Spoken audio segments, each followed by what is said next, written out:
We pray for better days.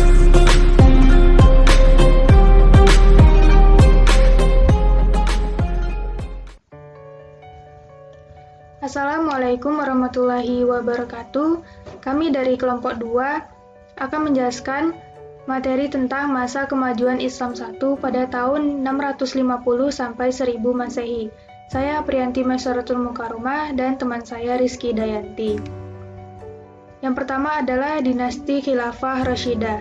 Nabi Muhammad SAW tidak meninggalkan wasiat tentang siapa yang akan menggantikan beliau sebagai pemimpin politik umat Islam setelah beliau wafat. Beliau tampaknya menyerahkan persoalan tersebut kepada kaum muslimin sendiri untuk menentukannya. Yaitu pemimpin yang pertama adalah Abu Bakar.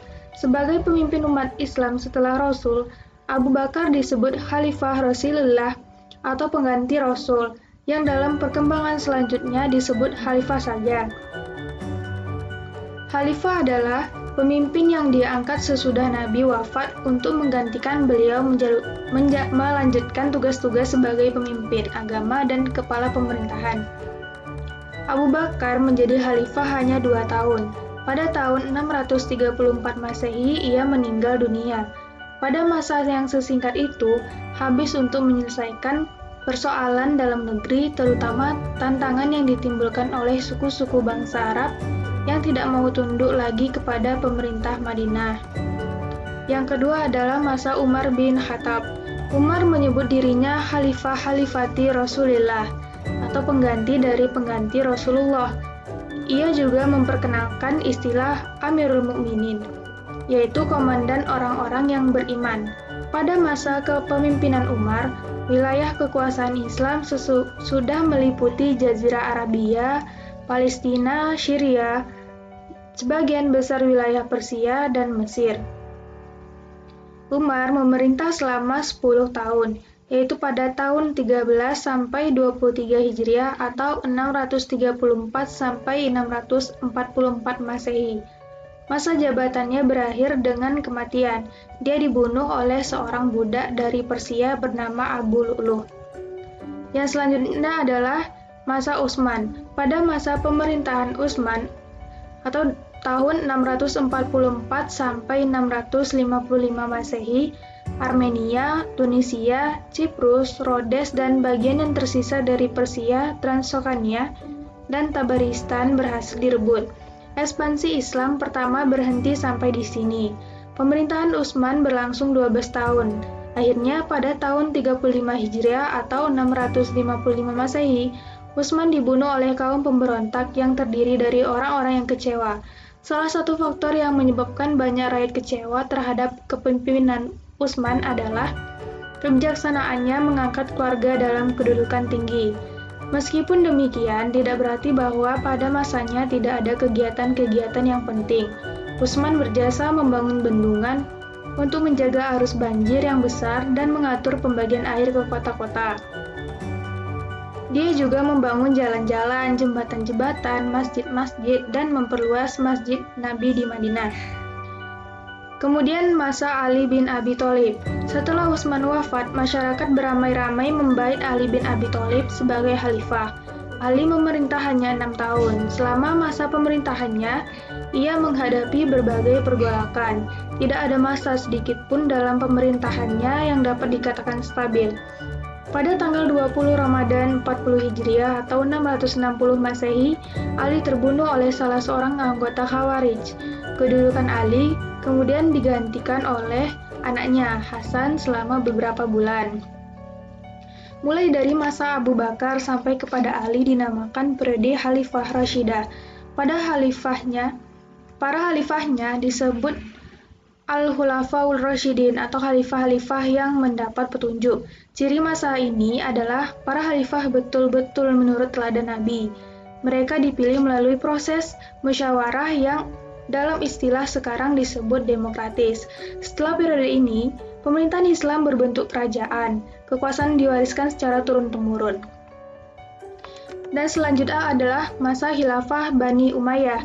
Memasuki masa kekuasaan Muawiyah yang menjadi awal kekuasaan Bani Umayyah, pemerintahan yang bersifat demokratis berubah menjadi monarki hereditaris atau kerajaan turun-temurun. Kekhalifahan Muawiyah diperoleh melalui kekerasan, diplomasi, dan tipu daya, tidak dengan pemilihan atau suara terbanyak. Kekuasaan Bani Umayyah berumur kurang lebih 90 tahun. Ibu kota negara dipindahkan Muawiyah dari Madinah ke Damaskus, tempat ia berkuasa sebagai gubernur sebelumnya. Khalifah-khalifah besar dinasti Bani Umayyah. Yang pertama adalah Muawiyah bin Abi Sufyan pada tahun 661 sampai 680 Masehi. Yang kedua, Abdul Malik bin Marwan 685 sampai 705 Masehi. Yang ketiga, Al-Walid bin Abdul Malik pada tahun 705 sampai 715 Masehi. Yang keempat, Umar bin Abdul Aziz dari tahun 717 sampai 720 Masehi.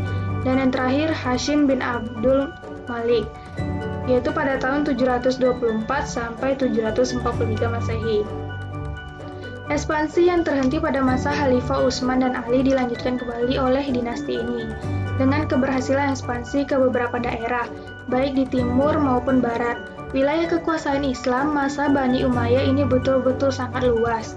Daerah-daerah itu meliputi Spanyol, Afrika Utara, Syria, Palestina, Jazirah Arabia, Irak, sebagian Asia Kecil, Persia, Afghanistan, daerah-daerah yang sekarang disebut Pakistan, Turkmenia, Uzbek, dan Kirgiz di Asia Tengah. Meskipun keberhasilan banyak dicapai pada dinasti ini, namun tidak berarti bahwa politik dalam negeri dapat dianggap stabil. Muawiyah tidak menaati isi perjanjiannya dengan Hasan bin Ali ketika dia naik takhta, yang menyebutkan bahwa persoalan pergantian pemimpin setelah Muawiyah diserahkan kepada pemilihan umat Islam. Deklarasi pengangkatan anaknya Yazid sebagai putra mahkota menyebabkan munculnya gerakan-gerakan oposisi di kalangan rakyat yang mengakibatkan terjadinya perang saudara beberapa kali dan berkelanjutan. Selanjutnya, faktor yang menyebabkan dinasti Bani Umayyah lemah dan membawanya kepada kehancuran. Yang pertama, yaitu sistem pergantian khalifah melalui garis keturunan adalah sesuatu yang baru bagi tradisi Arab yang lebih menekankan aspek senioritas. Yang kedua, latar belakang terbentuknya dinasti Bani Umayyah tidak bisa dipisahkan dari konflik-konflik politik yang terjadi di masa Ali. Yang ketiga, pada masa kekuasaan Bani Umayyah, pertentangan etnis antara suku Arabia Utara, yaitu Bani Qais, dan Arabia Selatan atau Bani Ka'ab yang sudah ada sejak zaman sebelum Islam makin meruncing. Yang keempat, lemahnya pemerintahan Daulat Bani Umayyah juga disebabkan oleh sikap hidup mewah di lingkungan istana, sehingga anak-anak khalifah tidak sanggup memikul beban berat kenegaraan tak kala mereka mewarisi kekuasaan. Yang kelima, penyebab langsung tergulingnya kekuasaan dinasti Bani Umayyah adalah munculnya kekuatan baru yang dipelopori oleh keturunan Al-Abbas bin Abdul Muthalib. Gerakan ini mendapat dukungan penuh dari Bani Hashim dan golongan Syiah, dan kaum Mawali yang merasa dikelas duakan oleh pemerintahan Bani Umayyah. Baiklah, selanjutnya akan dilanjutkan oleh Rizky Dayanti. Baiklah, materi selanjutnya akan saya sampaikan, yaitu materi tentang Khilafah Bani Abbas. Kekuasaan dinasti Bani Abbas atau biasa disebut Khilafah Abbasiyah karena para pendiri dan penguasa dinasti adalah keturunan Al-Abbas, paman Nabi Muhammad SAW, dan didirikan oleh Abdullah Al-Safah, Ibnu Muhammad, Ibnu Ali, Ibnu Abdullah, Ibnu Al-Abbas. Masih tentang Khilafah Bani Abbas. Pada masa pemerintahan Abu Al-Abbas, yaitu sangatlah singkat, dari tahun 750 Masehi sampai 754 Masehi. Maka dari itu pimpinan sebenarnya adalah Abu Ja'far Al-Mansur pada tahun 754 sampai 775 Masehi. yang mempunyai dasar-dasar pemerintah Daulat Abbasiyah, salah satunya Al-Mahdi. Pada masa Al-Mahdi, perekonomian mulai meningkat di sektor pertanian melalui irigasi dan peningkatan hasil pertambangan seperti perak, emas, tembaga, dan besi. Selanjutnya, ada pun beberapa ciri-ciri dinasti Bani Abbas di zaman Bani Umayyah, yaitu yang pertama, pindahnya ibu kota ke Baghdad. Pemerintahan Bani Abbas menjadi jauh dari pengaruh Arab.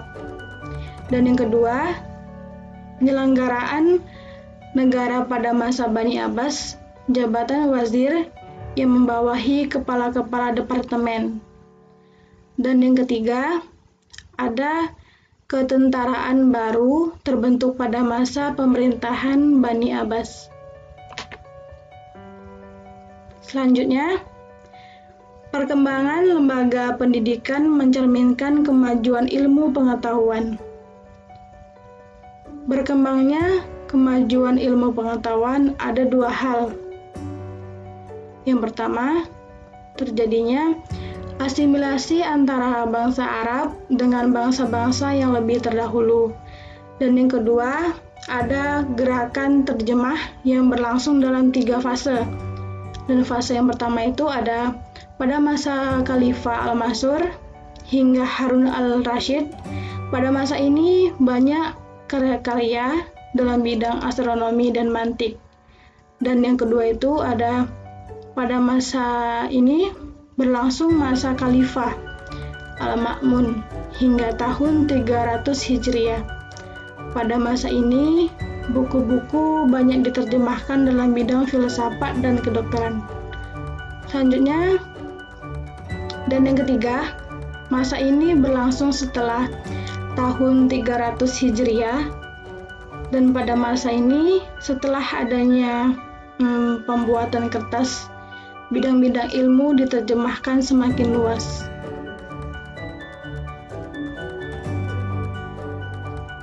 Masih tentang Khilafah Bani Abbas.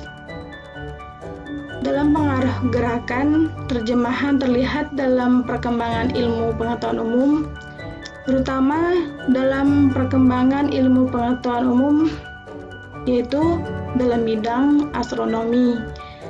Selanjutnya ada kedokteran, ada filsafat, kimia, dan sejarah.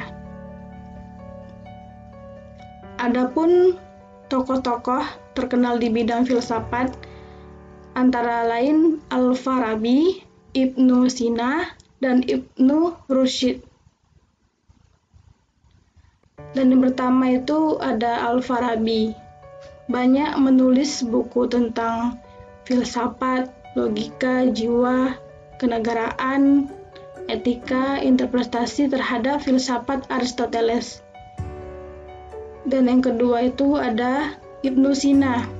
Yaitu Ibnu Sina itu mengarang buku tentang filsafat yang terkenal adalah salah satunya adalah buku Al-Shifa. Dan yang ketiga itu ada Ibnu Rushd, dikenal dengan nama Averroes, yang banyak berpengaruh di bidang filsafat yang disebut dengan Averroisme. Demikianlah materi yang dapat saya sampaikan. Lebih dan kurangnya saya mohon maaf. Dan semoga ilmunya dapat bermanfaat. Assalamualaikum warahmatullahi wabarakatuh. We hope, we pray for better days.